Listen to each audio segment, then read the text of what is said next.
Hello ladies and gentlemen, and today I have come to the middle of a forest to do some forest things. I'll see you after this.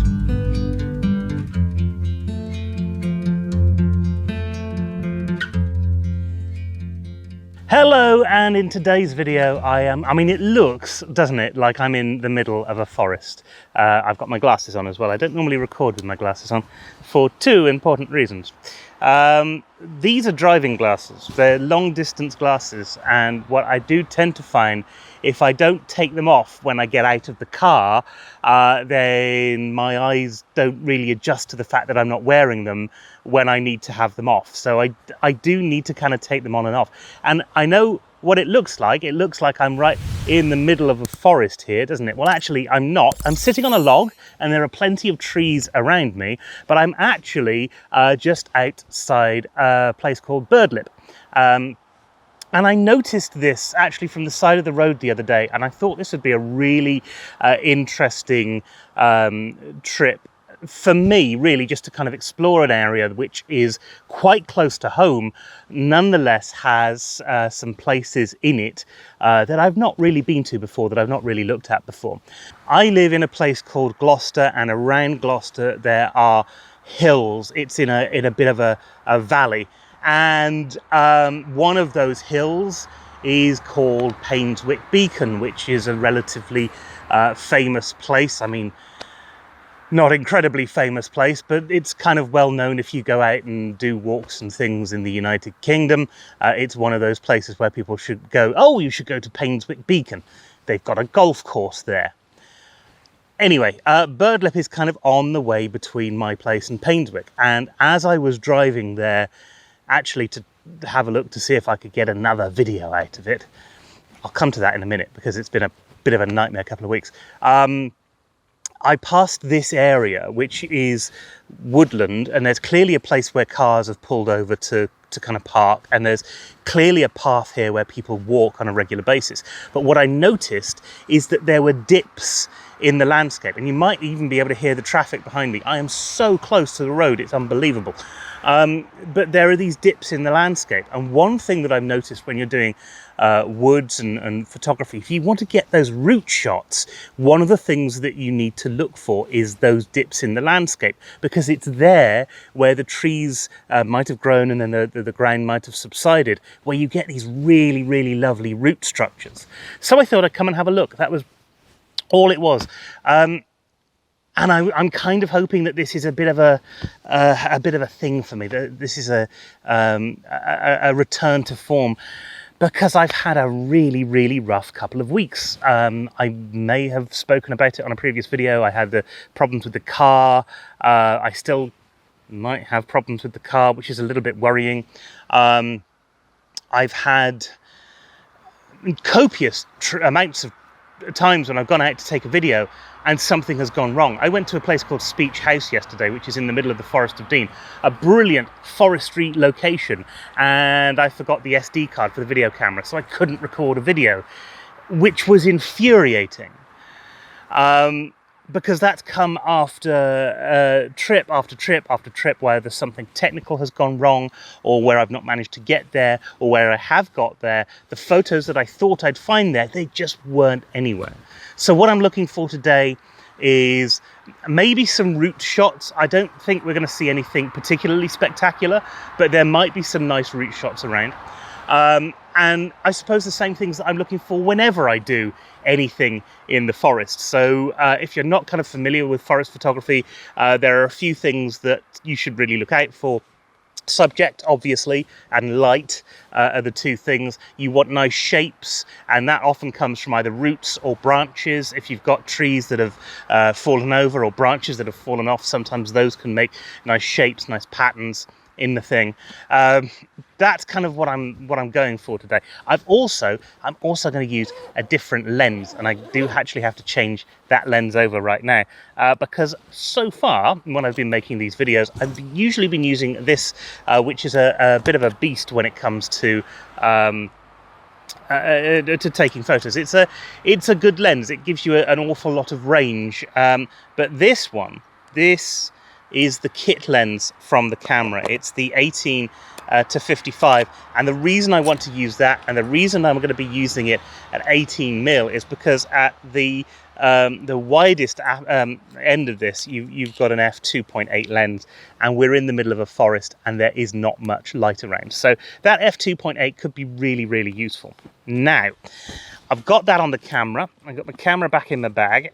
I'm gonna have a wander around and see if I can find anything which looks interesting. This is what I mean about technical things going wrong. I've just recorded about 5 minutes worth of video and it was totally unusable because I hadn't turned the microphones on. Now sure, yeah, that's my fault, but however, I have found the most amazing route system, and I wasn't really expecting to see this here today, not anything which is quite so dramatic. So I've lined up a shot. Now it's a little bit noisy and there's lots of cars and things in the background, and I do worry that we might get the top of a car in the background, so I've got down really low to the ground with this, so that we're really looking into the actual tree itself. The roots I've got coming in, let's just, I'll just show you on video exactly what we've got here. The roots I've got coming in on this portion of the thing, they're really what our subject is. That's what people are interested in seeing. But I couldn't just focus on the roots alone. You wanted to get a bit more of the environment in there. And so I've got this tree as background interest, because that itself has some kind of interesting roots. And we have these two trees. This is what's amazing about this, is that clearly this is exactly what I was talking about before, where the ground has sort of fallen out from underneath some trees. But this isn't just a single tree, this is two trees. So you've got 2 trees worth of roots, and you've got these wonderful sort of binding roots coming along, and I think this might be good enough for more than one picture, from more than one angle. We maybe try a few different things out. At the moment I'm on, I'll stop this recording now so we can get back to the actual settings. At the moment I'm on 1.5 seconds as a shutter speed. I'm on f9. I know I said I wanted to use the 2.8 lens because but the thing is about using a really fast lens, that gives you the option. It doesn't mean that's what you have to absolutely use. And I'm also on ISO of 80, which is the low setting on the camera. Some people say don't use the low setting, introduces other things, but I've had some pleasantly nice experiences with using that setting, so that's what we're on. I'm also going to focus stack this because I don't know what parts of the image I will want completely in focus. There are definitely 3 things that I want to focus on. The root system at the bottom, that's really important. The 2 trees, those are kind of important. And also the tree in the background, that's important as well. So I'm going to choose those 3 areas. We'll take the picture 3 times and hopefully, if all goes well, we'll find that. So I want to find the point of the leaves which is closest to me. I think I've got that. I'm going to focus on that. I'm also going to go into the Q menu just to make sure that I don't knock anything. Put that onto 2 seconds, and we're going to 1. And we had 2 cars passing then, so I'm going to do that once more. I just have a quick look at that. Actually, you can't see the cars, so that's fine. That's fine. We're going to go on to the next bit now, which is onto these trees, sort of middle distance, or what we want to be the middle distance. Focus on that. 2-second timer. I'll take that. Okay, and finally we want to be on that background interest, that background tree. There's a car coming, just wait for that van to go. There we go, set the camera off. Brilliant. Okay, so that was that particular image, but the other thing I quite like doing, especially when you're in the forest, is to bracket shots as well. So we're going to do that same sort of thing. We're going to leave this on 5 seconds. Now the focal point for this particular one, I still kind of want it to be mid-distance, so actually I'm going to focus on this tree on the left-hand side of the trees in the front, so that's kind of middle distance. And I'm going to put it on bracketing, and the timer's on, everything else is the same. I'm going to press the button. This is going to take 5 shots, which hopefully 3 of them at least, should be usable. And one of the things I like about focus bracketing when you are in a forest like this is that it really does pick out those little pools of light. So you can edit those pools of light into your photo and still have all the detail that's in there without them sort of burning out, because the majority of this is in a kind of very dark area. This particular photo is taking an awfully long time and the picture is completely white. So maybe this will work, maybe it won't, I don't know.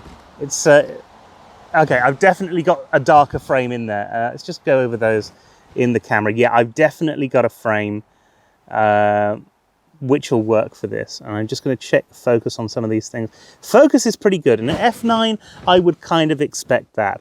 But yeah, pretty pleased with this so far. Pretty pleased with it. Let's see the background tree as well. The background tree isn't quite in focus, but we might be able, because nothing's moved here, to blend all of this together with the previous photos that we took to get some of the texture back into that background tree.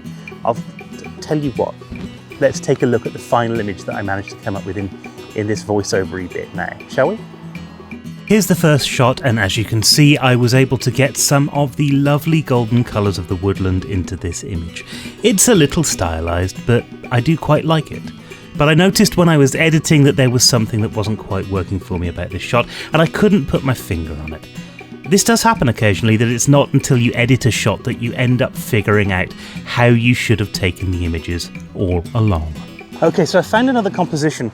I'm pretty much happy to stay here all day, to be honest, and just to take this particular thing, because this is really quite cool. I'm going to be a little bit careful here because I'm kind of sitting on the tripod here, and if I move too much when the camera's going, I'm going to introduce shake into it. It's getting a bit busier on the road, and that does make me worry that I'm going to get some cars and things in the background.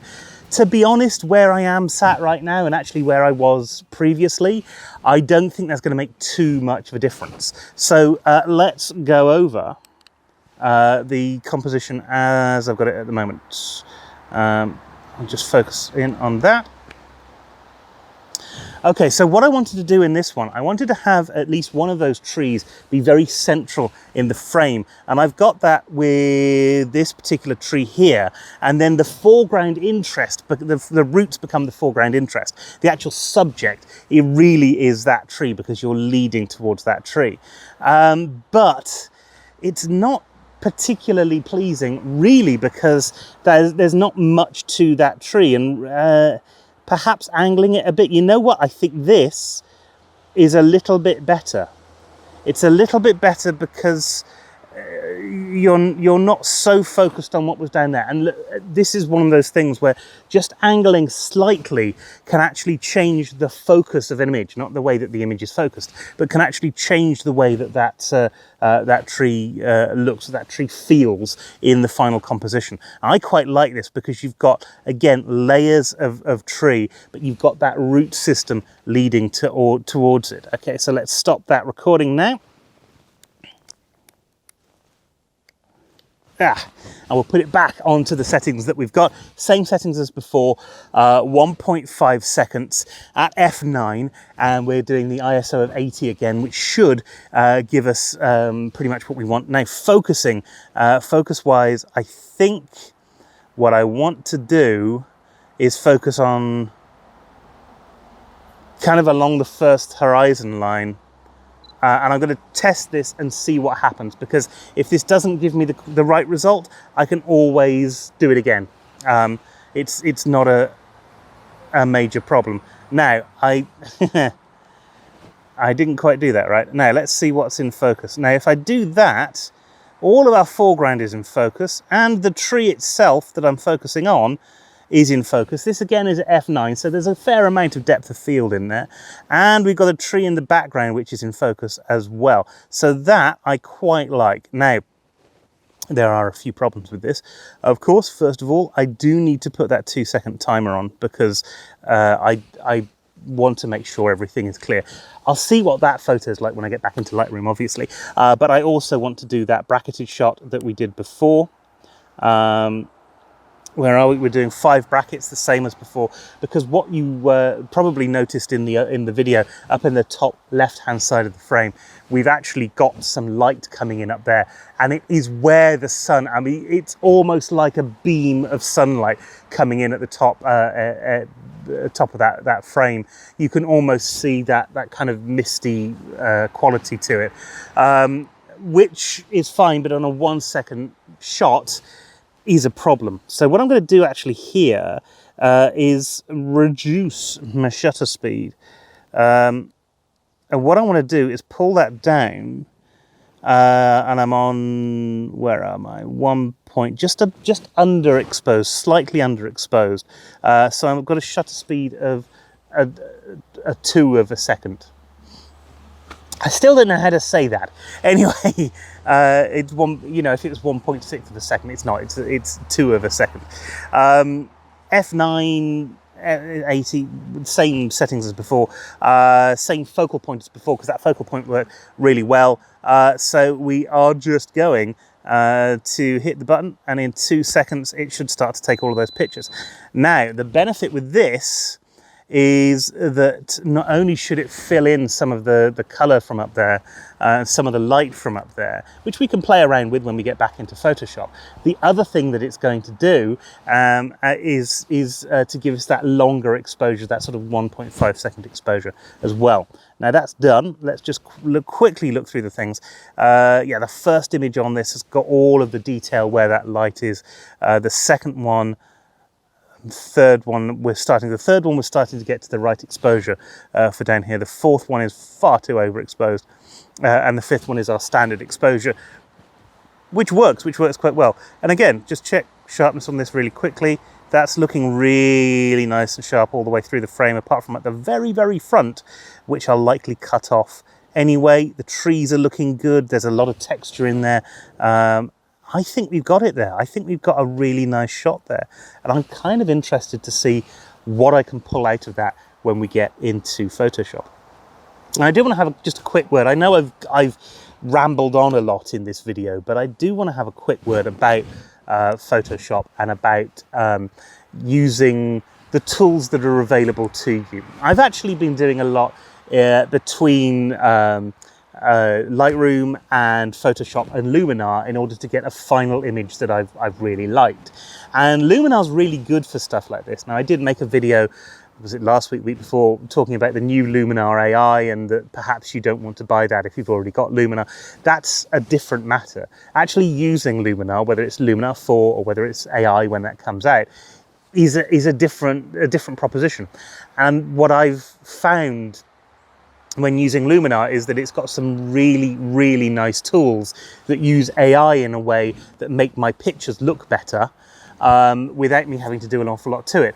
But it also gives me a bit of flexibility if I do want to add things in like fog. Maybe you'll see one of those pictures, is that actually it's giving me options that I never would have thought of before.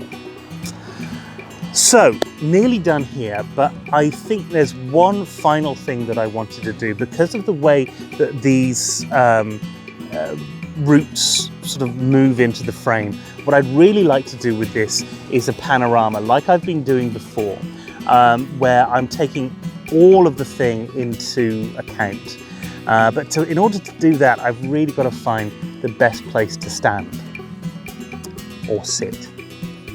And here is that shot. It's a much more starker edit than the previous one, but that's something that I often find with Luminar. Now, you'll notice that I added some fog in here as well, because I thought that that was what the subject needed, but really this was because I had the same misgivings about this photo as I did the first one. Throughout this edit, I knew that something wasn't quite right.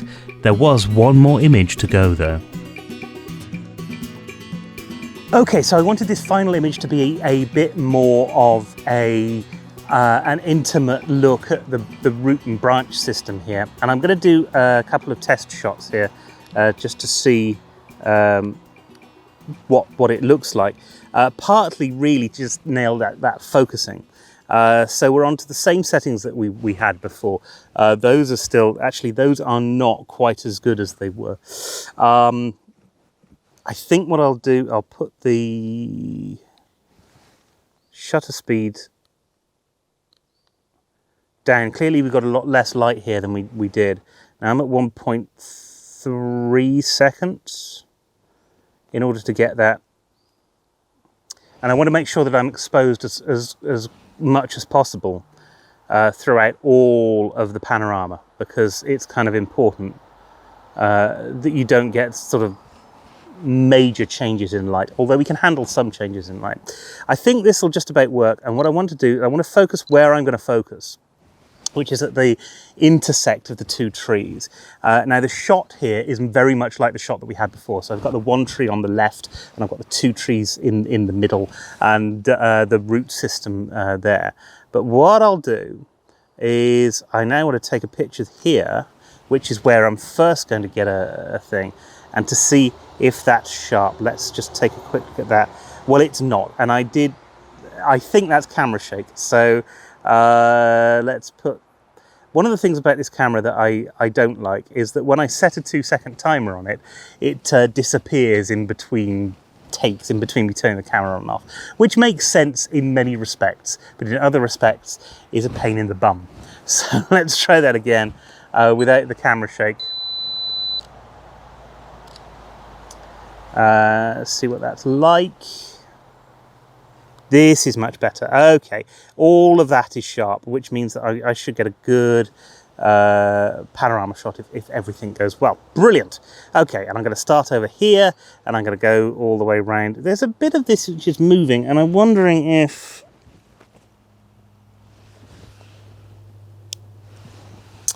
I know what was going wrong. I had my optical image stabilization on, which does happen occasionally.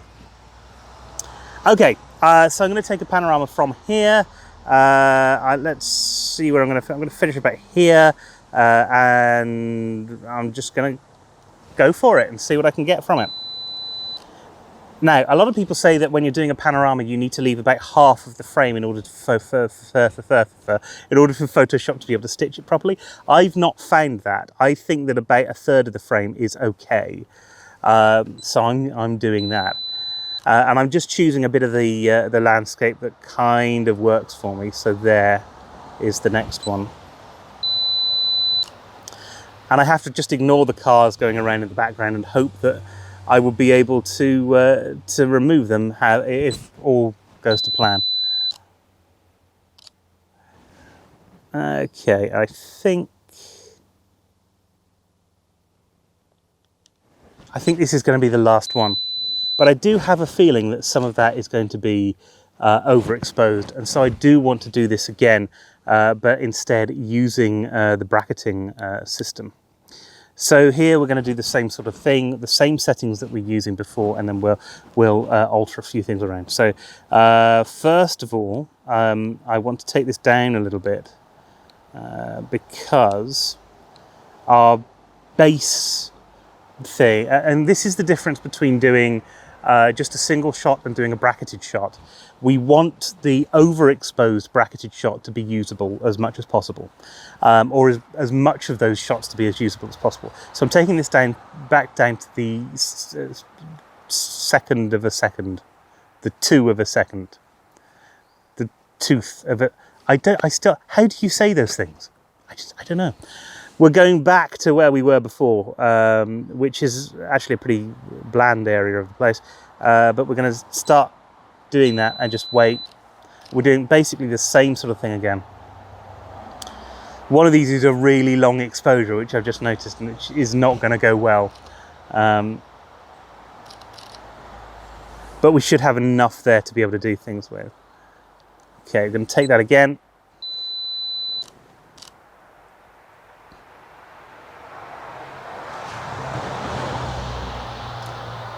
A lot of waiting in today's video. I came here, not here, but I came to a Woodland before and spent a whole day there taking pictures. And I don't think I focused the camera once, and I came back and everything was blurred. And this was when I was first trying to get used to back button focusing. So I was so used to pressing on that front button to focus. That that I hadn't kind of realised in my head that I needed to be focusing as well, that I was just expecting the camera to do it for me. However,